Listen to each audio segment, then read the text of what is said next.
どうしたんだお前ら。クイナが死んだ。 I think the dad did it. You see how slanty his eyes are? I'm calling it. He did it. He wasn't even crying. Hello, dogs and dreamers. Welcome to the Cozy Couple. Today is a very special episode where we're kicking off One Piece. And not only am I covering Romance Dawn, but you're getting Orangetown for free.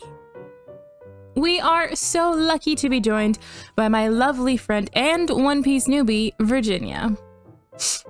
She has so much to learn. With all that out of the way, let's begin One Piece. The show opens to the middle of a pirate raid. Civilians are robbed, as these pirates generally wreak havoc.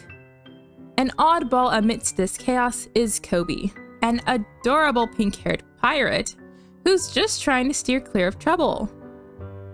Koby is a cabin boy on Alvida's crew, and on this particular occasion, is rescued from his typical torment by a barrel. This is why you shouldn't pick up random barrels you find in the ocean. Koby was kidnapped into his life of piracy, and his true dream is to be a Marine. Unfortunately, this pragmatic soul is stuck in his current situation. That is, until he's offered a new perspective from Luffy, the honest, if violent pirate who popped out of a barrel. Accidental pirate, stop it! Right. Tragic backstory.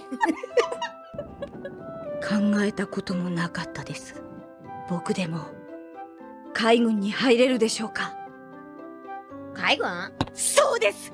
悪い奴を取り締まるのが僕の夢なんです。小さい頃からの夢なんです。 Okay, little pink boy, you can do it too.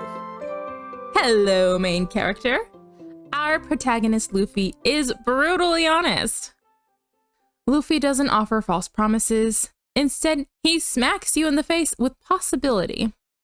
He's upfront to a fault, and lucky for Koby, always willing to help. One other thing to note about Luffy is he's eaten a devil fruit. These mystical fruit grant their snacker unusual power at the cost of being able to swim. Luffy's power is rubber, which sounds weird and basically makes him invincible. Our stretchy boy has left home to chase his dream of being king of the pirates. We're not too sure of the details. Luffy really doesn't seem like one for details. But with Koby's help, we've set off for the next island. Our next stop is housing renowned pirate hunter Zoro. Even trussed up like a turkey, he's impressive. どこだ、魔獣は。 From his theme and his stance to his aura and shading, Zoro's a tough guy. And even better, a softie.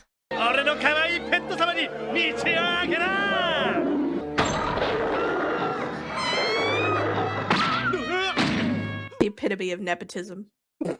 First impression, he's gonna be like I'm a cool, tough guy. I'm gonna do what's right by my code. Looks like would kill you is a cinnamon roll. Exactly. Looks like a cinnamon roll will kill you, Luffy. Zoro was arrested because he went against a Navy Nepo baby to save a little girl. With Zoro's introduction, we're also granted his backstory.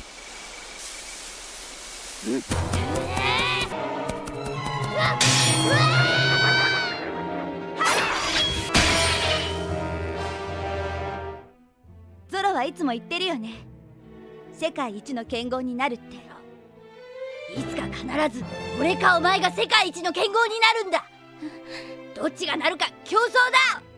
そんなこと言うな。約束しろ。 I think the dad did it. Killed her? Yeah. What? It's gonna get revealed like 200 episodes later when he goes home. People are so fragile. I didn't mean to kill her. I just meant to break a leg or something. Yeah. So let's imagine that she didn't die. What's gonna happen is that they're gonna get married. You think Zoro and her would have been Of course they would friends to lovers or enemies to lovers? Yeah. And with that, we have successfully nabbed our first crewmate. The next big goal for Pirate King to be is to make his way to the Grand Line.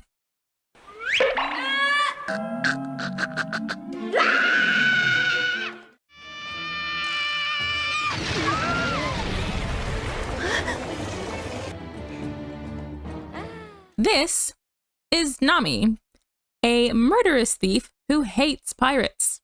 She's lost a loved one to them in the past, and now has made it her mission to steal from them 100 million berry. The pirate she's currently targeting is Buggy D. Clown. だろう。だったらバギー玉を1個プレゼントしてやるからよ。この親分をぶっ飛ばしちゃいな。え？これは俺様への忠誠を誓うって意味もあるんだぞ。私結構です。それよりせっかくの歓迎パーティーなんだから楽しくやりましょうよ。やれ。これが俺流の歓迎パーティーだ。Ah, he's so evil. I don't like clowns. Buggy is far more terrifying than I remember him ever being. Almost immediately, Buggy demonstrates all the characteristics of pirates that Nami hates. どうした？手が震えてるぞ。中途半端な覚悟で海賊を相手にしようとするからそうなるんだ。覚悟って何よ？人を簡単に殺してみせること？おい、信玄、じらすんじゃねえよ。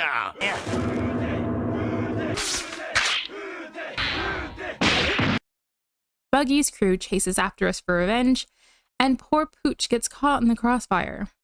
この犬まさかこんなちっぽけな店の番犬ってわけじゃねえよな。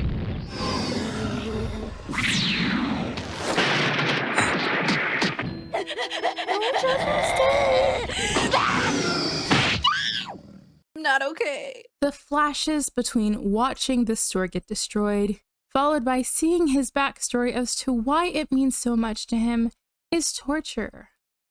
Justice for Chouchou, and thank God we get it. He burned his treasure. もう謝らなくていいよ。あの犬の宝は戻らないんだから。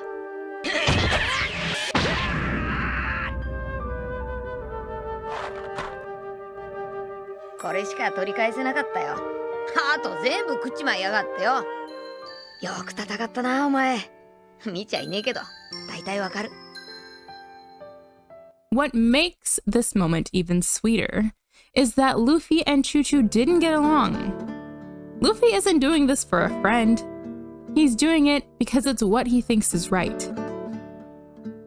And while he isn't able to solve all of Chouchou's problems, he does what he can and stays by his side afterwards. There's not a drop of pity in this man's body, just unadulterated blind support, showing us again the type of person he is. It's what finally tips Nami into seeing Luffy without the prejudice of pirate. We wrap up Orange Town learning about the previous owner of Luffy's hat and the lifelong grudge Buggy has against him. This hat is Luffy's treasure.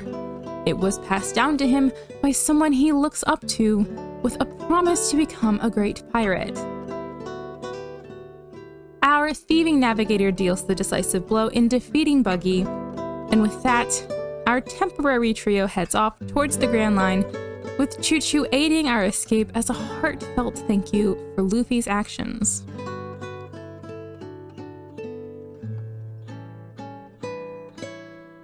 These first two arcs introduced us to so many characters. I'm a little sad that Koby left. I'm also like, he had to have some growth. He had to reach his dream. His character was getting kind of stale. I like how Nami holds her grudge against Luffy for being a pirate. I hope she gets over herself soon. It emphasizes her deep-seated prejudice to not accept Luffy for anything other than a pirate until he's shown again and again that he's not what she's picturing. And I love how open-minded Luffy is. This Zoro guy, he's in jail, but maybe he's a good guy. Oh, he's a pirate hunter? Well, maybe we'll be friends anyway. And you know what? I can't even blame Luffy because it consistently works out. I can't imagine how many more options float around in your head when you don't really have to take into consideration reality. I think This kid's a psychopath. The psychopath with 2 brain cells that's like A, B. That's it. One Piece is the first shonen I'd ever seen. It's much more fight heavy than I remember. But I kind of like that because it's like, you know, we get to see the current limits of the characters, which is nice because you get more of a baseline of what is their threshold. I'm excited to see who our new characters are. It's definitely a good laugh. I like that we have very quickly moved from just like pirates fighting because they're pirates and like, oh, these pirates are invading and we have to fight the pirates, to no, we're fighting for the dog. Like, what are you talking about? We're fighting for the dog. Dude, best character. Yeah. Chouchou is best character. I'm excited for the journey. The journey's gonna be fun. Even if I predict the ending, like the journey is fun. I am excited to be watching it with you. I'm only watching it because of you, because I know that you love it a lot, so yes. I'm gonna cry. I recommend these arcs to anyone who wants to see a dog, or anyone who likes clowns. Thanks for watching. I hope you have the best day and nap well. But I've decided. I wish that's how I woke up from a nap. Wait a minute, if this is just some giant ocean that sails around the world, why do you need a map to the ground line? Which giant fish do you identify with? No! Well, there is blood in this show. He's got the cool guy pose. Kick him in the nuts.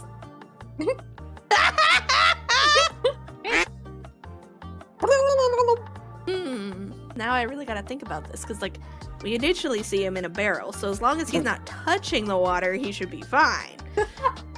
But like, what are the limits of this? Like, is it, if he's just like, if half of his body is on a plank and like the rest of his body's in the water, is he still gonna sink? Like, where's the logic here?